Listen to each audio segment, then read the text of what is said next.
नमस्कार मित्रों, मैं हूं डॉक्टर हरिनिवास। संस्कृत साहित्य एवं संस्कृति के चैनल पे आपका स्वागत है। महाभारत की श्रेष्ठ कथाएं चल रही हैं। दुर्योधन को शकुनी, कर्ण, दुशासन, इन सब की ये सलाह बहुत अच्छी लगी कि वाह, मजा आ जाएगा अगर पांडवों को और द्रौपदी को इस प्रकार से दुखी देखेंगे तो। लेकिन दुर्योधन की समस्या है, पिता से अनुमति लेनी है और वो कहता है न तु अभि अनुज्ञाम लप्स्यामि गमने यत्र पांडवा। हे कर्ण, तुम्हारी सब बातें मेरी समझ में आ गई, लेकिन मैं चाह करके भी अपने पिताजी के पास से ये अनुमति किसी भी तरह से प्राप्त नहीं कर पाऊंगा। उपायम न तु पश्यामि येन गच्छेम तद्वनम।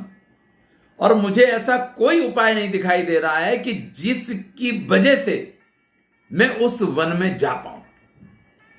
यथा चाभि अनुजानीयात गच्छन्तम माम महीपति। और कोई ऐसा कारण मिल जाए जिसकी वजह से महाराज मुझे वन में जाने की अनुमति दे दें। मामा शकुनी, आप तो बड़े ही होशियार हैं, आपको तो ऐसी बहुत सारी चीजें आती हैं, आप भी कोई उपाय निकालिए। और फिर सब मिलकर के मंत्रणा करने लग जाते हैं कि कौन सा ऐसा उपाय है जिसके माध्यम से उनको वन में जाने की महाराज धृतराष्ट्र के पास से अनुमति मिल जाए। ऐसे में जब कुछ शैतान लोग विचार कर रहे हों तो कोई ना कोई मार्ग तो मिल ही जाता है। उचितम ही सदा गंतुम घोष यात्राम विशांपते। तो तय करते हैं कि अगर हम लोग घोष यात्रा के लिए जाएं तो आपको महाराज नहीं रोकेंगे। ये घोष यात्रा क्या है, इसको आप समझ लें। पहले तो गाय ही सबसे बड़ा धन हुआ करती थी, गौ को ही धन के रूप में माना जाता था और कोई संपत्तियां राष्ट्र की संपत्ति के रूप में नहीं गिनी जाती थी। सबसे बड़ी संपत्ति यही गिनी जाती थी। बाकी आपके रथ, सैनिक, हाथी, घोड़े, गोधन, गजधन, बाजधन और रतन धन खान, यही सारे धन माने जाते थे। आज की तरह और कोई कोष इस प्रकार से रहे होंगे, इसका उल्लेख कम पाया जाता है। हाँ, रत्न वगैरह रहते थे, लेकिन नोटों के बंडल हैं या नहीं है, कितनी करेंसी है, ये सारी चीजें संभवतः उस समय पे इस प्रकार से नहीं थी जिस प्रकार से आज हम लाखों और करोड़ों में, अरबों में गिनती किया करते हैं। तो जो गायें थी वही राष्ट्र का धन माना जाता था, उसी से राष्ट्र सुखी माना जाता था। तो राजा की जो गायें हैं, राजा की जो गौशालाएं हुआ करती थी, तो आप कहें कि हस्तिनापुर, जो कि पूरा राज्य का मुख्य मथक है, मुख्य स्थान है, राजधानी है, उस राजधानी में यानी उस शहर में, उस सिटी प्रदेश में वो गौशाला बनी रहेगी, उनके लिए सारे इंतजाम होंगे, ऐसा नहीं हुआ करता था। क्योंकि इससे गायों की अभिवृद्धि संभव ही नहीं है। गायों को खुले में चरना, घूमना फिरना अगर नहीं मिलेगा तो उनमें वृद्धि नहीं हो सकती है। तो इनकी जो गौशालाएं हुआ करती थी, वो गायें चरने के लिए दूर दूर तक चली जाती थी। उनके जो अध्यक्ष हुआ करते थे वो सब उनका ख्याल रखा करते थे। लेकिन गायें तो बीच में बच्चे भी देंगी, कुछ बच्चे बड़े भी होंगे, कुछ जिंदा होंगे, कुछ मर भी जाएंगे, तो वो सारी चीजें चलती रहती। तो उनकी एक लिस्ट, एक बायोडेटा आज की भाषा में कही जाए, वो तैयार हुआ करती थी। तो बीच बीच में जाकर के राजा के कुछ मंत्री या कुछ राजकुमार, जो ऐसे जवाबदार लोग हुआ करते थे जो उस संपत्ति की गणना कर सकें, वो इस कार्य के लिए जाया करते थे कि वो देख लें कि वो गायें सुरक्षित हैं, उनके साथ जो व्यवहार हो रहा है वो सब कुछ बराबर है, उनमें एक योग्य रूप से अभिवृद्धि तो हो रही है। वो सारी चीजें देखनी जाती थी और इसको घोष यात्रा कहा जाता था। तो यहां ये उपाय सुझाया गया कि घोष यात्रा के नाम पे हम वहां जा सकते हैं। लेकिन अब गायें द्वैत वन में इसके लिए होनी चाहिए। तो ठीक है, चलो हम अपने ग्वालों को ये सूचना दे देते हैं कि वो गायों को लेके द्वैत वन में पहुंच जाएं। अब इस उपाय की चर्चा करते हुए शकुनी ये कह देते हैं कि उपायो यम मया दृष्टो गमनाय निरामया। हम निश्चिंत होकर के उनकी अनुमति लेकर के वन में जा सकते हैं, इसका ये उपाय मुझे समझ में आया है। अब ये उपाय जैसे ही सुना, दुर्योधन की भी बाछें खिल गई कि वाह, मामा ने बिल्कुल बढ़िया उपाय ढूंढ लिया है। शकुनी, कर्ण, दुशासन, दुर्योधन ततः प्रहसिता सर्वे अन्योन्यस्य तलान ददुः। जैसे जब बहुत प्रसन्न होते तो एक दूसरे को ताली देते हैं ना, हाथ आगे करते दूसरा ताली मारता है, उसी चीज का उल्लेख है। ये आज की व्यवस्था नहीं है कि आज ही ऐसा होने लग गया है, ये हजारों साल से चला आ रहा है। तो महर्षि वेदव्यास लिखते हैं प्रसन्न होकर के उन्होंने एक दूसरों को तालियां दी हैं और तैयारी में लग गए।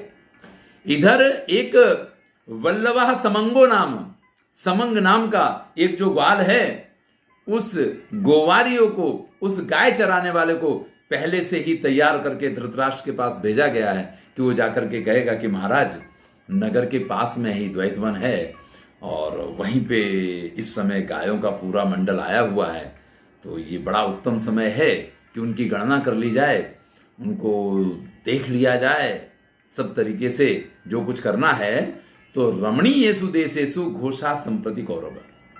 अब कहीं दूर सघन वन में हो तो बड़ी समस्या हो जाती है। अब ये ऐसा प्रदेश है जहां की रमणीय है, राजकुमार लोग जाकर के कुछ दिन रुक करके और इस पूरे काम को कर सकते हैं। स्मारणे समय प्राप्तो वत्सा नाम अपनी शांकनम। अब ये स्मरण करने का यानी उनका पूरा लेखा जोखा तैयार करने का योग्य समय है। और नए बछड़े कितने हैं, कितनी गाय गर्भवती हैं और क्या है, उन सब की भी निशानी की जा सकती है, उन सब का लेखा जोखा तैयार किया जा सकता है। अब उस ग्वाले की बात सुनी, धृतराष्ट्र को तो पहले ही समाचार मिल गए हैं कि द्वैत वन में पांडव ठहरे हुए हैं। धृतराष्ट्र का मन एकदम चिंतित हो उठता है और वो इस चीज की सम्मति देने के लिए तैयार नहीं होते हैं। वो कहते हैं कि भैया शिकार के लिए जाना है, भले जाओ, लेकिन एक द्वैत वन ही तो नहीं बचा है ना, और भी बहुत सारे वन हैं, कहीं और किसी अन्य स्थान पे तुम लोगों को जाना चाहिए, क्योंकि कभी भी इन ग्वाल वाल का भरोसा नहीं कर सकते। हो सकता है कि धर्मराज युधिष्ठिर को इतने साल रहते रहते क्रोध आ गया हो और उनने ये निर्णय किया हो कि इसी बहाने से दुर्योधन और उनको बुला लो, इनको भेज करके, और वो तो सभी महान योद्धा हैं, 5 के 5 भाई, और मिल करके कहीं तुम्हारा काम तमाम कर दें, इसलिए वहां जाना योग्य नहीं है। इस ग्वाले का भरोसा करके वहां नहीं जाया जा सकता है। और इतना ही नहीं, धृतराष्ट्र इसके बाद उनसे कहते हैं कि मान लो कि ऐसा ना हो और तुम्हारे सेना के साथ जब तुम जाओगे तो तुम्हारा कोई सैनिक वहां जाकर के युधिष्ठिर का अपमान कर दे, कुछ उल्टा सीधा बोल दे, और इसके कारण अगर उनको क्रोध आ गया तो भी तुम्हारा विनाश निश्चित है। धृतराष्ट्र को पांडवों के हाथों से दुर्योधन और इन सब का विनाश ही हमेशा दिखता रहता है, इसलिए उनको बड़ा भय है। तस्माद गच्छन्तु पुरुषाः स्मरणायाप्त कारिणः ना स्वयं तत्र गमनम रोचते तो भारत।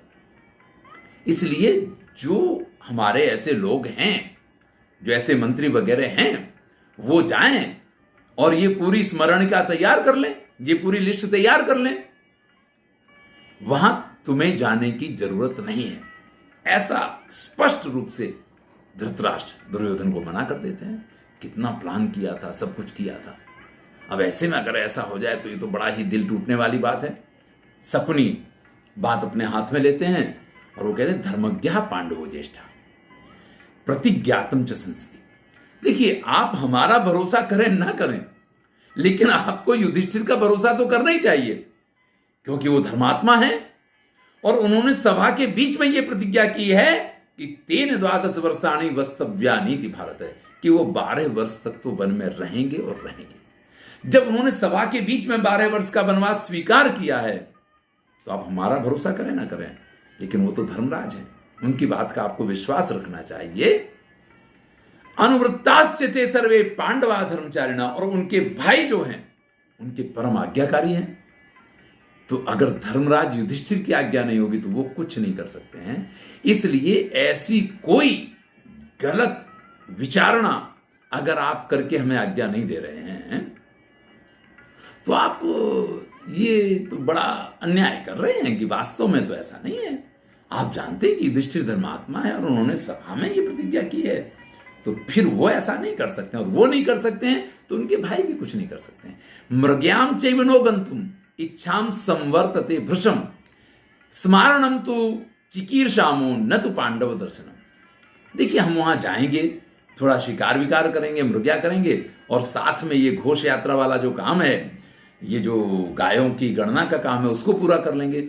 हम लोग पांडवों के दर्शन के लिए तो जा ही नहीं रहे हैं। हमारा ऐसा कोई प्रोग्राम नहीं है कि हम किसी भी तरीके से उनसे मिलना चाहते हैं। जब शकुनी की सारी खुदाई एक तरफ, जोरू का भाई एक तरफ, ये कहानी है, ये कथा है। जब मामा शकुनी ने इस चीज का विश्वास दिलाया तो पुत्रों से मना कर सकते थे, लेकिन शकुनी से मना नहीं कर पाए, और उन्होंने दुर्योधन को जाने की आज्ञा दे दी कि शकुनी भी आपके साथ जाएंगे, मामा जी के साथ आप जा सकते हो। जैसे ही अनुमति मिली है, वाह वाह वाह, आनंद आ गया। ते निर्यान्तम महाबाहुम दृष्टुम द्वैत वनम सरा पौराश्चानुययुः सर्वे सहदारा वनम चतत। जैसा पहले से प्लान हुआ था कि दुर्योधन अकेले तो जाएंगे नहीं, उनकी पत्नी और सभी भाई और सभी भाइयों की पत्नियां, यानी पूरा सार सरंजाम जाएगा, जिससे कि एक पिकनिक हो जाए, आनंद हो जाए। और जब वो सजी धजी स्त्रियां द्रौपदी के सामने पहुंचेंगी, तभी तो ईर्ष्या का वातावरण खड़ा होगा, तभी तो जलन होगी द्रौपदी को, और तभी तो उनको पीड़ा होगी, नहीं तो उनको पीड़ा होगी नहीं। तो जो ये सब सोचा गया था, तो सब लोग तैयार हुए। तो नगर के लोग भी, उन्होंने कहा कि राजकुमार यात्रा पे जा रहे हैं। अब तो देखिए 12 वर्ष हो गए हैं, पांडवों का नाम तो एक तरीके से हस्तिनापुर के लोग भूल चुके हैं। अब तो दुर्योधन ही उनके राजा हैं, हर तरीके से उनका अच्छी तरीके से प्रजा का अनुरंजन करते हैं, सब ख्याल रखते हैं उनका, तो प्रजा उनका विश्वास रखती है। तो सभी नगरजन भी उनके साथ, बहुत सारे नगरजन भी तैयार हो गए कि भाई इस यात्रा में तो हम भी चलेंगे। महर्षि वेदव्यास लिखते हैं, अष्टौ रथ सहस्राणी, 8000 रथ हैं, त्रीणि नागायुतानि चा, 30,000 हाथी हैं, पत्यो बहु सहस्रा, बहुत हजार सैनिक हैं, हयाश्च 90 सतः, और 9,000 घोड़े। इस प्रकार से इस पूरी सेना के साथ, और फिर जब इतनी बड़ी सेना है तो उनके लिए भोजन आदि की व्यवस्था, उसके लिए शकट भर भर के, बड़े बड़े गाड़ियां भर भर के, और जब इतना बड़ा सरंजाम जा रहा तो कुछ व्यापारी भी साथ में जाएंगे, क्योंकि व्यापारी लोगों का तो ऐसा होता है कि व्यक्ति जहां जाएगा खाएगा, और खाएगा तो खरीदेगा, खरीदेगा तो हमारी दुकान चलेगी चलेगी। तो बहुत सारे व्यापारी और सभी लोग एक पूरा, जैसे कहीं मेला लगना हो और मेले के लिए सारी तैयारियां हो जाती हैं, इसी प्रकार से वहां से चले हैं। गव्युत मात्रे निवसत, 2 कोस आगे जाकर के, और ये पूरी तैयारियां होने लग गई, नगर से बाहर आ गए हैं, वहां डेरा तंबू जम गया है, सभी लोग एकत्रित होने लग गए धीरे धीरे। भाई जिन जिन को चलना है, फिर उसमें ये भी रखा जाता कौन आगे चलेगा, कौन पीछे चलेगा, कौन बीच में चलेगा, सेना सबकी रक्षा करते हुए चलेगी, क्योंकि ये सारी व्यवस्थाएं तो राजा को करनी होती हैं। तो सारी तैयारियां होने लग गई। इधर दुर्योधन की सेना द्वैत वन में प्रवेश करती है। दुर्योधन जाकर के अपनी गाय वगैरह को देखता है, उनके बीच में खूब गोरस वगैरह का खान पान होता है। महर्षि वेदव्यास ने लिखा है, गोरसान उपभुंजाना उपभोगांश भारत पश्यंसा रमणीयानी बनानी उपबनानी चा। खूब गोरस खाने को मिल रहा है, जब गायों के बीच में है तो यही होगा, और वन उपवन सब कुछ बड़े आनंद से देखा जा रहा है। अब देखिए, व्यक्ति के पास सुख की सारी तैयारियां हों, सारे सुख के साधन हों, और फिर जब वो ये चाहे कि नहीं, इस सुख से मैं सुखी नहीं हूं, मैं किसी को जब दुखी करूंगा और वो जब दुखी होगा तभी मुझे सुख मिलेगा, तो ये समझ लीजिए कि उसके बुरे दिन आने का ये सीधा साधा रास्ता है। यानी उसने अपने बुरे दिन बुलाने का ये सबसे पहला रास्ता चुन लिया है। अगर आप जीवन में सुखी हैं, आप शांति से रह रहे हैं, तो आपको अपने जीवन को आनंद में, सुख में और शांति से व्यतीत करना चाहिए। फिर किसी दूसरे की फटे में पैर डाल के उसको परेशान करना या उसको हैरान करना, तो भैया ये तो आप उसको नहीं कर रहे हैं, ये आप अपने लिए कर रहे हैं। इधर पांडव श्रेष्ठ युधिष्ठिर जो हैं, उन्होंने द्रौपदी के साथ एक यज्ञ की दीक्षा ली है। अब इन वर्षों में इन्होंने तो यही किया है कि जितने श्रेष्ठ कार्य हो सकते हैं, जितने शुभ कार्य हो सकते हैं, वो हमें करने चाहिए। एक तरफ कौरव हैं कि वो पांडवों का अहित चाहते हैं, और दूसरी तरफ युधिष्ठिर हैं जो हमेशा अपना हित चाहते हैं, कभी पांडवों का हित वो सोचते हो, ऐसा हमने अभी तक नहीं देखा है। तो वो अपने यज्ञ में लग जाते हैं। द्वैत वन के पास पहुंचा दुर्योधन अपने हजारों सैनिकों को यह आज्ञा देता है, आ क्रीडा वसथा क्षिप्रम क्रियंतामिति भारत। जाओ और उस सरोवर के आसपास बहुत सारे क्रीड़ा स्थान बनाओ, जहां हम लोग आनंद प्रमोद नृत्य संगीत सब कुछ होगा। जाओ तैयारी करो जाकर के। जैसे ही उस द्वैत वन के प्रवेश द्वार पे इनके सैनिक पहुंचते हैं, वहां पहले से गंधर्वराज चित्रसेन, आपको मालूम है कि अर्जुन जब स्वर्ग गए थे तो इन्हीं के साथ रह करके उन्होंने बहुत सारे धनुर्विद्या सीखी थी। वो वहां पे उनके गंधर्व लोग पहले से उपस्थित हैं और वो उनसे कह देते कि भैया इस वन में किसी को प्रवेश नहीं मिलने वाला है। इस वन पे इस समय गंधर्वराज चित्रसेन का क्रीड़ा स्थल बना हुआ है, वो स्वयं यहां अपने आनंद प्रमोद में है, इसलिए और किसी को इस वन में प्रवेश की अनुमति नहीं है।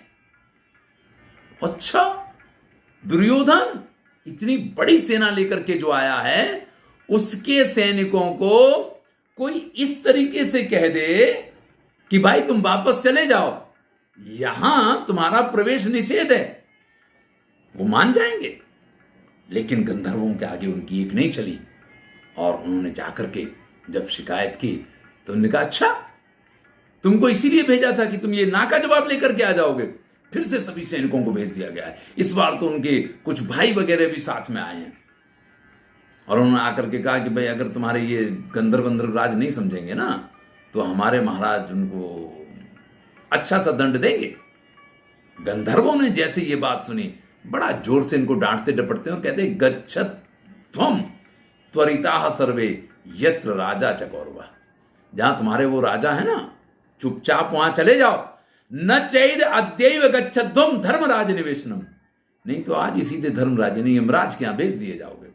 सभी सैनिकों को इतनी बुरी तरह से यहां उन्होंने डांट दिया है और डरे डराए वो सैनिक वापस दुर्योधन के पास पहुंचते हैं और उनसे कहते हैं कि महाराज वहां तो हमारी दाल नहीं गलने वाली है। अब दुर्योधन क्या निर्णय लेते हैं, वो आगे की कथा हम आपको अगले वीडियो में सुनाएंगे। मैं हूं डॉक्टर हरिनिवास और चैनल का नाम है संस्कृत साहित्य एवं संस्कृति। सुनते रहिए, महाभारत की श्रेष्ठ कथाएं चल रही हैं।